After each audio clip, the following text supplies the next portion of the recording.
disposition that I'll be contributing to as a teacher is the compassion and caring as a teacher, knowing that they can come up to me with anything and I won't be judgmental or criticizing them. I will be open ears and listening. And that even if they do have late work, I will be understanding, knowing that there's more than just late work. There might be more under the surface.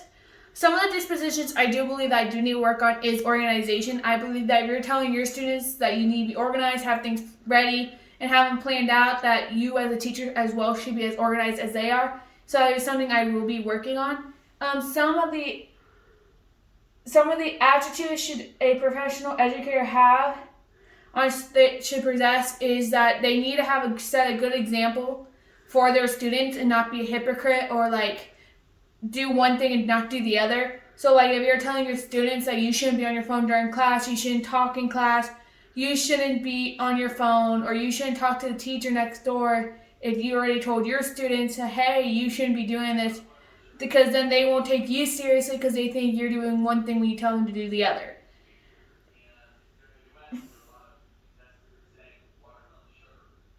And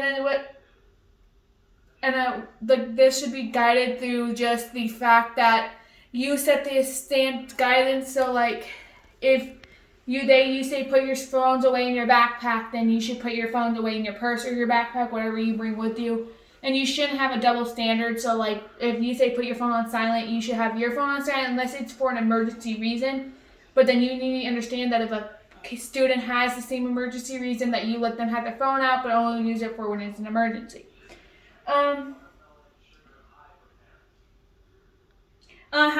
How a position could, if you're not kind or honest to a student, they're not going to treat you with the same kindness or respect, and this can affect them through their life, just because they're going to think that this one bad teacher, they're going to have all of them, and they're not going to trust anyone, or they're not going to treat them with kindness because that's how you treated them.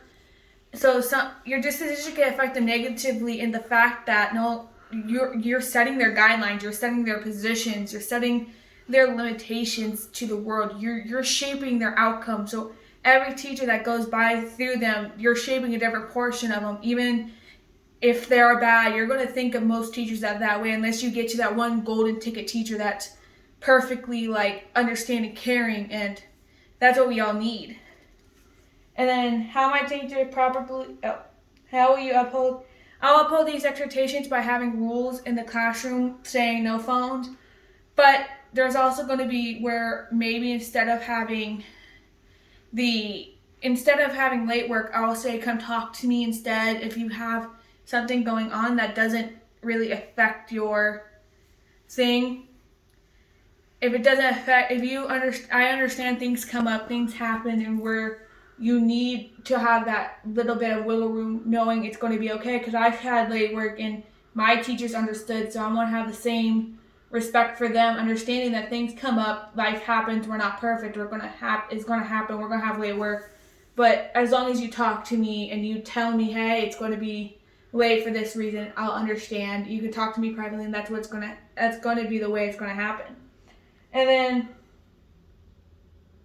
I'll help morals just by being kind and compassionate and treating others how I want to be treated. So instead of maybe like most teachers might yell at their students if they're doing something wrong, or I know teachers who have like done stuff that you wouldn't want to happen to you. I want to possess a character where you treat others the way you want to be treated. So like instead of yelling at them, I pull them aside later that day, say, hey, maybe when we're in class, can you not talk to your friend, or could you not like talk to your buddies instead of just yelling at them in front of the class? Because how would you like it if your parents, when you're with your friends, came up and just started yelling at you and for no apparent reason? You wouldn't like that. That would make you feel embarrassed. Don't do something that you wouldn't want to happen to you, because then in the moral, they're going to treat others the way, thinking of how they would want to be treated versus how they make them feel in that moment, because someone taught them that in school or at home. That's practically what you have to do. And for me, that's where all that comes from. That's how it's going to be set up throughout the time. I know it's going to take a learning process, and it's going to take a while before it's done, but it's a learning process, and where no one's perfect, and where I'm going to make mistakes, and that's okay.